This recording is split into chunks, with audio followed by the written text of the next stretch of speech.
నమస్తే. నిజామాబాద్ జిల్లా Navipet girls high school నుంచి మిస్ అయిన ముగ్గురు బాలికల కేసును పోలీసులు ఛేదించారు. వీరంతా ఫ్రీ బస్ ఎక్కి చక్కలు కొట్టినట్టుగా తెలుస్తోంది. నిజామాబాద్, కామారెడ్డి, జగిత్యాల, కరీంనగర్ కు వెళ్లినట్టు వీరు ముగ్గురు చెప్పినట్టు తెలుస్తోంది. ఇదిలా ఉంటే నిన్నటి నుంచి తమ బిడ్డలు కనిపించకపోయేసరికి తల్లిదండ్రులు తీవ్ర ఆందోళన వ్యక్తం చేస్తూ పోలీసులకు ఫిర్యాదు చేశారు. దీంతో వెంటనే రంగంలోకి దిగిన పోలీసులు సెల్ ఫోన్ ట్రాకింగ్ ద్వారా ముగ్గురి ఆచూకీని కనిపెట్టి వీరిని తల్లిదండ్రులకు అప్పగించారు.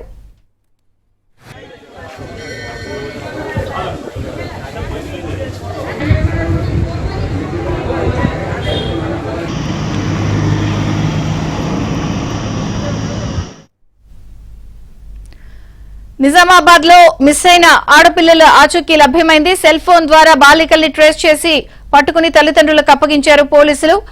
పూర్తి సమాచారం మా ప్రతినిధి శ్రీపతి అందిస్తారు. శ్రీపతి. విజయచంద్రిక, ముగ్గురు బాలికల మిస్సింగ్ కేసు అయితే సుఖాంతమైందని చెప్పుకోవచ్చు. ఏదైతే నవీపేట బాలికల ఉన్నత పాఠశాలకు సంబంధించిన ఈ ముగ్గురు అమ్మాయిలు కూడా గురువారం ఉదయం స్కూల్ కు వెళ్తానని చెప్పి ఇంట్లోంచి వచ్చారు.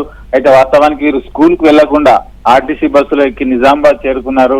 నిజామాబాద్ వచ్చిన తర్వాత సరదాగా ఎక్కడ తిరగాలి, సరదాగా గడపాలనే ఉద్దేశంతో వారు ఇటు కామారెడ్డి, అలాగే జగిత్యాల, కరీంనగర్ వైపు కూడా ఆర్టీసీ బస్సులో చక్కర్లు కొట్టారు.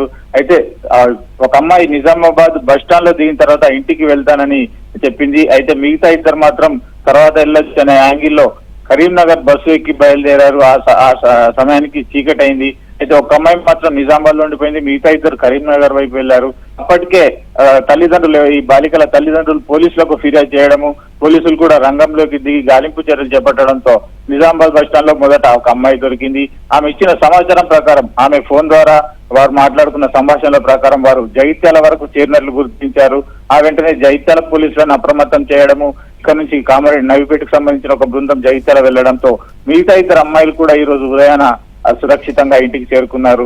మొత్తానికి ఆర్టీసీ బస్సుల్లో ఫ్రీగా ప్రయాణం చేయొచ్చు, అలాగే ఫ్రీగా తిరిగి రావచ్చు అనే ఒక ఉద్దేశంతో సరదాగా గడపడానికి మాత్రమే ఈ ముగ్గురు అమ్మాయిలు కూడా ఆర్టీసీ బస్సుల్లో రోజంతా చక్కాలు కొట్టినట్లుగా పోలీసులు గుర్తించారు. అయితే ఇంతవరకు ఆందోళన చెందిన తల్లిదండ్రులు మాత్రం వారు సురక్షితంగా ఇంటికి చేయడంతో ఊపిరి పీల్చుకున్నట్టయింది. విజయచంద్రిక.